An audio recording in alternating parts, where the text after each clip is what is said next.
마음의 근원에 오신 것을 환영합니다. 나이가 들수록 몸이 약해지고 병에 걸리기도 하면서 서서히 죽음이 다가옴을 느끼고 불안해집니다. 가까운 사람이 먼저 떠나면 우리도 죽은 뒤 어떻게 되는지 알 수 없어 의문을 거듭하게 됩니다. 그런 당신이라면 부디 영상을 끝까지 봐주시기 바랍니다. 아마 당신이 답을 찾는데 작은 도움이라도 될 수 있을지 모릅니다.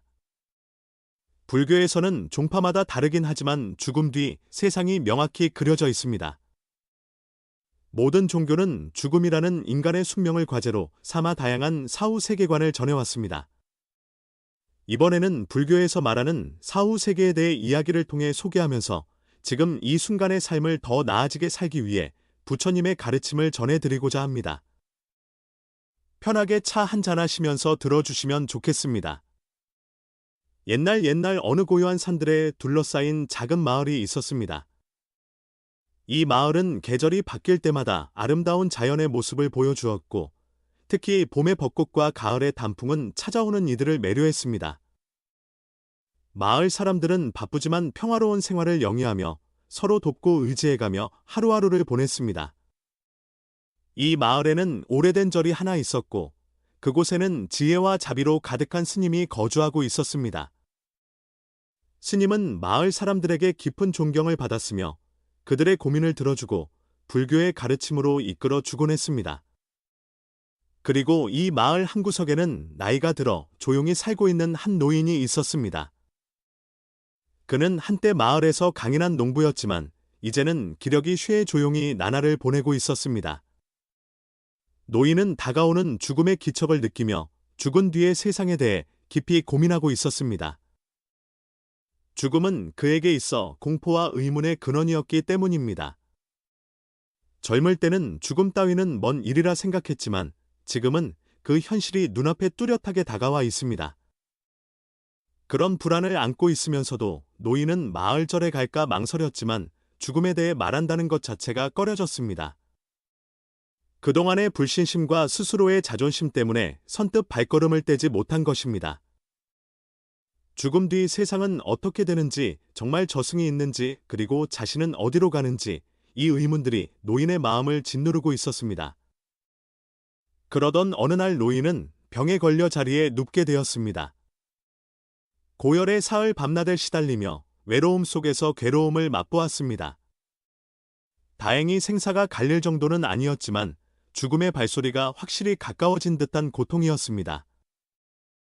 창문 너머로 보이는 것은 서쪽 하늘로 저무는 해였고 마치 자신의 인생이 끝나감을 암시하는 듯했습니다. 노인은 혼자 병상에 누워 몽롱해지면서 평소 기도하지 않던 부처님께 기도를 드렸습니다. 부디 이 괴로움을 거두어 달라고 진심으로 빌었고 이 병이 나으면 이번에는 자신이 안고 있는 문제를 정면으로 마주하겠노라 결심했습니다. 병으로 인한 괴로움이 죽음을 다시금 깊이 생각하게 만든 계기가 되었던 것입니다. 병에서 회복한 노인은 스스로 약속한 대로 결국 마을절로 향하기로 마음먹었습니다.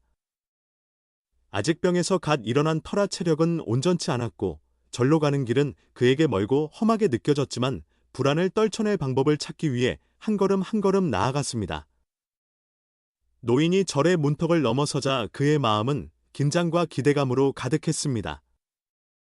오랫동안 스스로 품어왔던 의문과 두려움을 마침내 누군가에게 털어놓겠다고 결심했기 때문입니다. 절은 마을 변두리의 자리에 있었고 고요한 숲으로 둘러싸인 낡은 건물이었습니다. 역사가 느껴지는 묵직한 나무문을 밀고 들어서자 적막하고 조용한 공기가 그를 맞이했습니다. 노인은 천천히 본당 쪽으로 걸음을 옮겼습니다.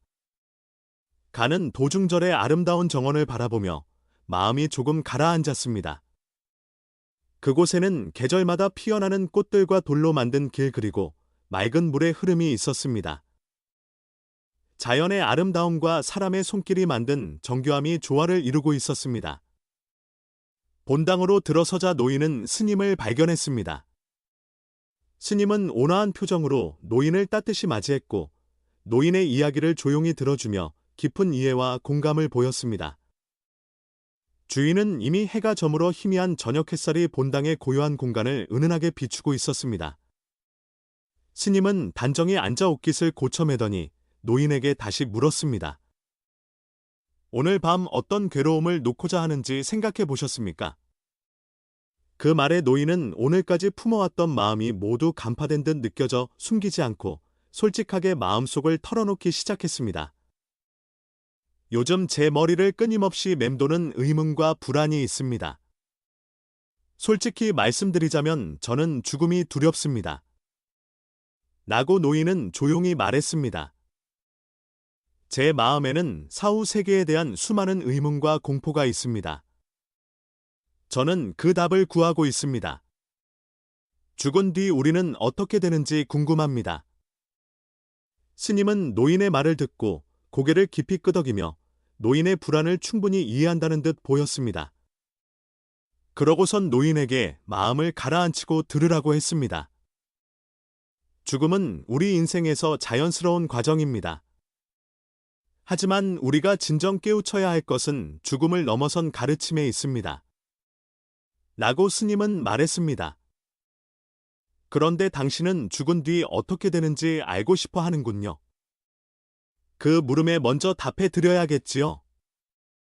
노인은 사후 세계를 실제로 알 수 있을까 하는 호기심과 불안이 뒤섞여 미묘한 기분이 되었습니다. 제가 전하고 싶은 것은 육도라고 불리는 사후 세계입니다. 우리의 영혼이 어떤 여정을 거치게 되는지 그리고 참된 구원을 어떻게 찾을 수 있는지를 설하는 가르침이죠. 노인은 스님의 말을 귀담아 듣고 마음을 열어 그 가르침을 받아들일 준비를 했습니다. 스님은 조용히 이야기를 시작했습니다. 육도란 생명이 윤회하는 6가지 길을 말합니다. 전생에서의 행위에 따라 다음 생을 어디에서 받는지가 결정됩니다. 그 육도란 지옥도 아기도 축생도 수라도 인간도 그리고 천도 이렇게 6가지입니다. 각각의 길에는 저마다 다른 괴로움과 시련이 따릅니다. 지옥도는 고통과 슬픔의 세계입니다. 여기서는 전생의 잘못으로 인해 말로 다 형용할 수 없는 엄청난 괴로움을 겪게 됩니다.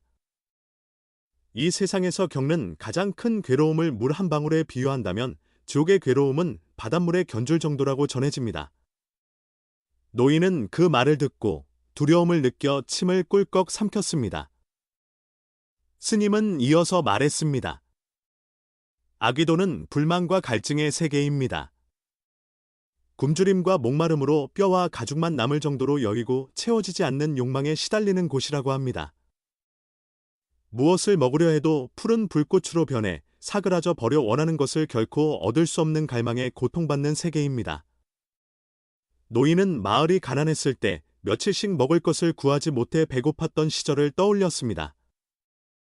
그게 평생 이어진다면 아득할 것 같았습니다. 스님은 아는지 모르는지 계속 이어갔습니다.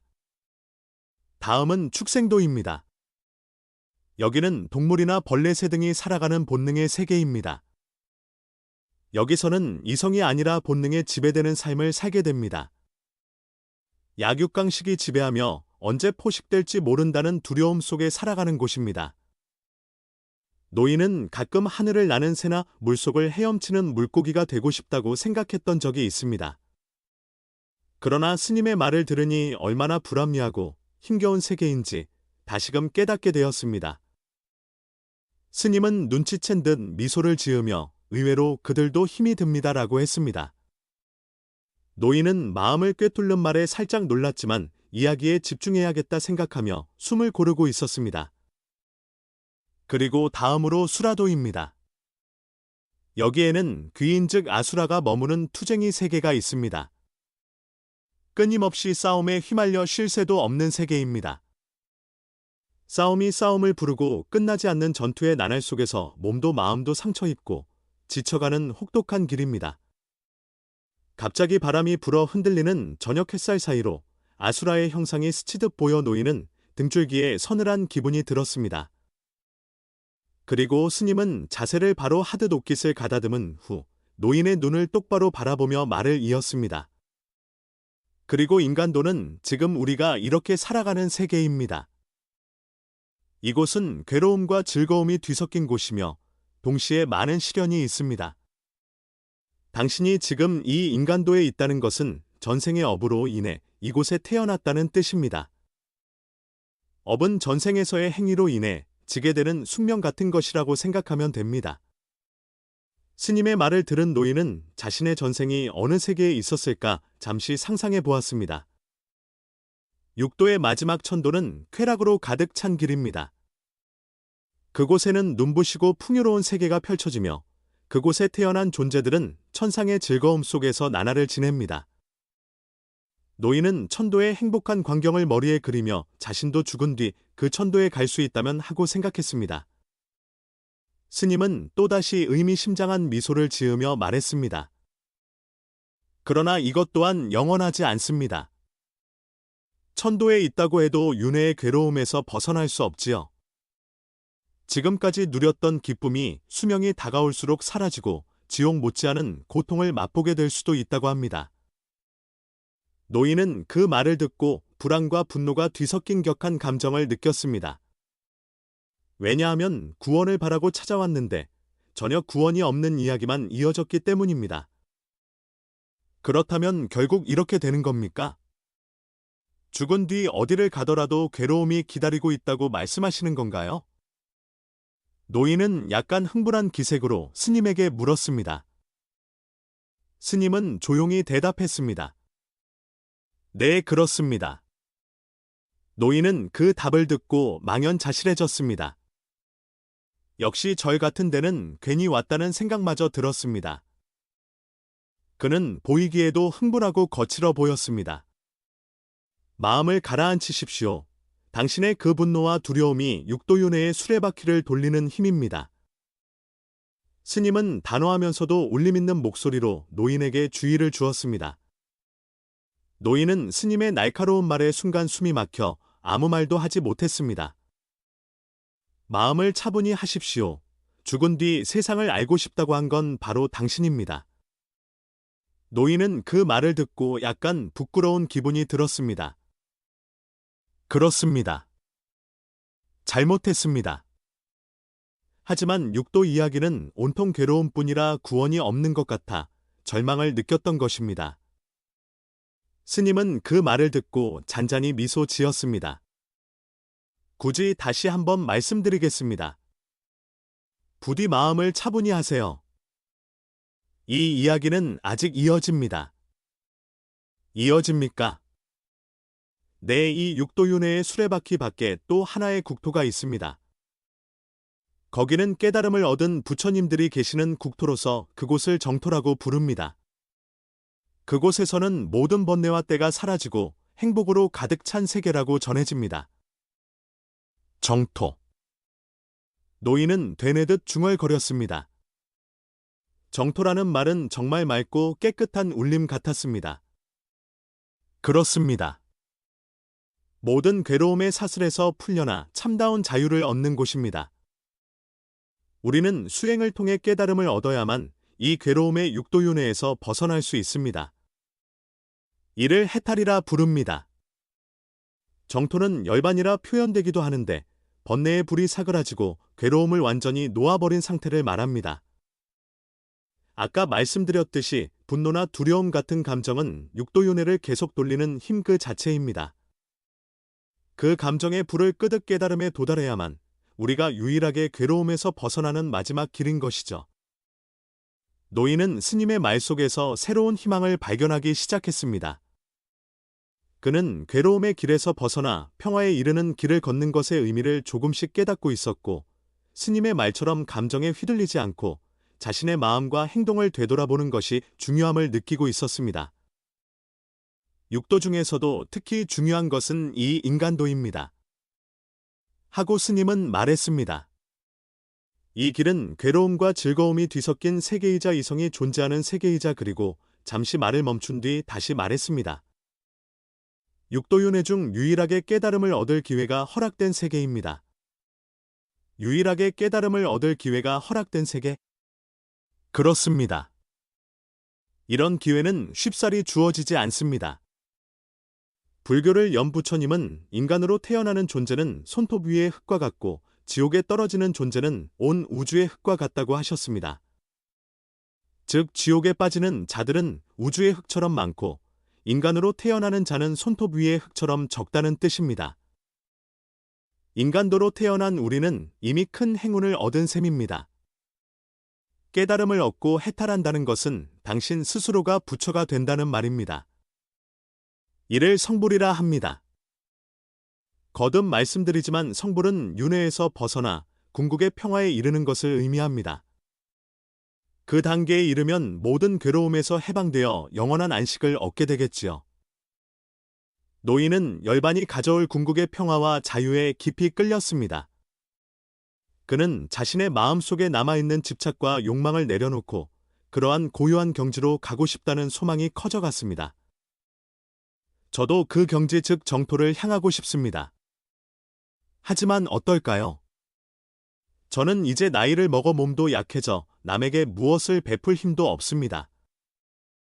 그런 제가 앞으로 충분한 선행을 하며 공덕을 쌓을 수 있을지 모르겠습니다. 스님은 꿰뚫어 보는 듯한 눈빛으로 노인을 똑바로 바라보며 답했습니다. 당신은 선이 무엇인지 착각하고 있습니다.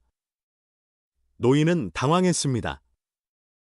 남에게 좋은 일을 해주는 것이 선행이 아닌가요?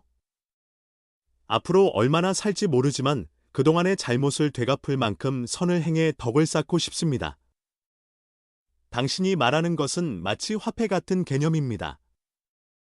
아껴 모아서 큰 물건을 샀거나 빚을 갚거나 당신은 선을 그런 식으로 바라보고 있습니다. 그것은 커다란 착각입니다. 노인은 그런 지적을 받고 변명할 말조차 찾지 못했습니다.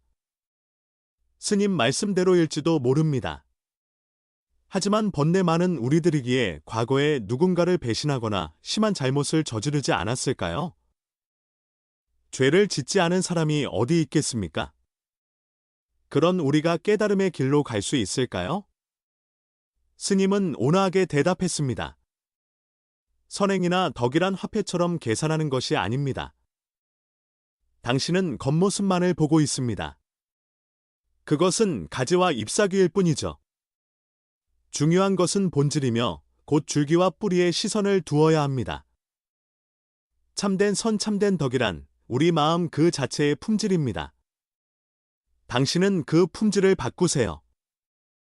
마음이 자비로 가득 차면 과거에 대한 집착이나 미래에 대한 혼란에서 벗어나 성불의 길을 걷기 시작하게 됩니다. 잘 들으십시오. 반드시 기억해야 합니다.